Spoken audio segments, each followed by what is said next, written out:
సంవత్సరాల తరబడి government job కోసం వేచి చూస్తున్నారా? కేవలం 8 నెలల్లో మీ కల నెరవేర్చుకోండి. వెంటనే కింది నంబర్స్‌కి కాల్ చేయండి.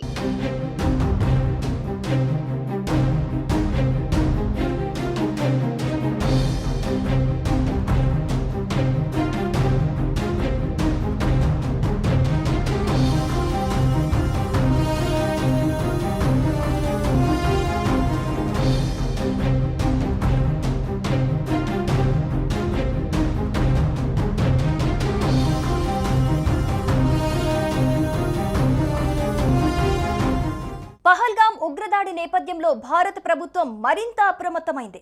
దేశవ్యాప్తంగా భద్రతను కట్టుదిట్టం చేసింది. పహల్గామ్ దాడి నేపథ్యంలో దేశంలోని 14 ప్రదేశాలను హై అలర్ట్ జోన్లుగా ప్రకటించింది కేంద్రం.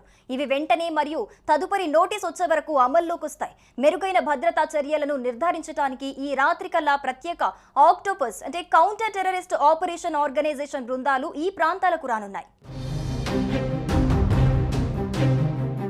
సికింద్రాబాద్ రైల్వే స్టేషన్, హైదరాబాద్లోని రాజీవ్ గాంధీ అంతర్జాతీయ విమానాశ్రయం, తిరుమల మరియు అలిపిరి, విశాఖపట్నం రైల్వే స్టేషన్, విశాఖపట్నంలోని రామకృష్ణ బీచ్లను హై అలర్ట్ జోన్లుగా ప్రకటించారు. ఇక విజయవాడ రైల్వే స్టేషన్, హైదరాబాద్లోని Kukatpally, Nampally, Mahatma Gandhi bus station, tank bund ప్రాంతాలు హై అలర్ట్ జోన్ పరిధిలోకి వచ్చాయి. Visakhapatnam Jagadamba junction, Vijayawada Pandit Nehru bus station, MG road కూడా ఈ లిస్టులో చేరింది. అవసరమైతే తప్ప ఈ ప్రాంతాలను సందర్శించకుండా ఉండాలని అన్ని పౌరులకు కేంద్రం సూచించింది. ఈ ప్రదేశాల్లో ప్రయాణించడం అనివార్యమైతే వ్యక్తులు అప్రమత్తంగా ఉండాలని తెలిపింది. ఏదైనా అనుమానాస్పద కార్యకలాపాలు జరిగితే వెంటనే స్థానిక పోలీసులకు తెలపాలని సూచించింది.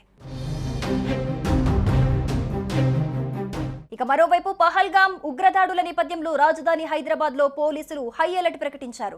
సున్నిత ప్రాంతాలపై ప్రత్యేక దృష్టి పెట్టడంతో పాటు నగర వ్యాప్తంగా నిఘా కట్టుదిట్టం చేశారు.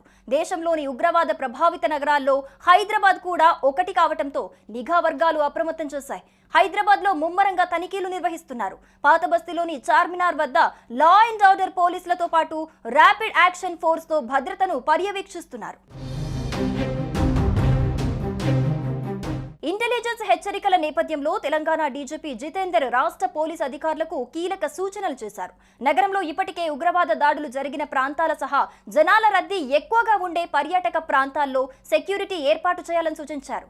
ఆయా ప్రాంతాల్లో ఎవరైనా అనుమానంగా కనిపిస్తే అదుపులోకి తీసుకోవాలని ఆదేశాలు జారీ చేసినట్టుగా తెలుస్తోంది. ఇక మొత్తంగా కేంద్రం ఈ 14 ప్రాంతాలను అలర్ట్ చేయడంతో ఆయా ప్రాంతాల్లో రాత్రి నుంచి ప్రత్యేక ఆక్టోపస్ దళాలు రంగంలోకి దిగనున్నారు.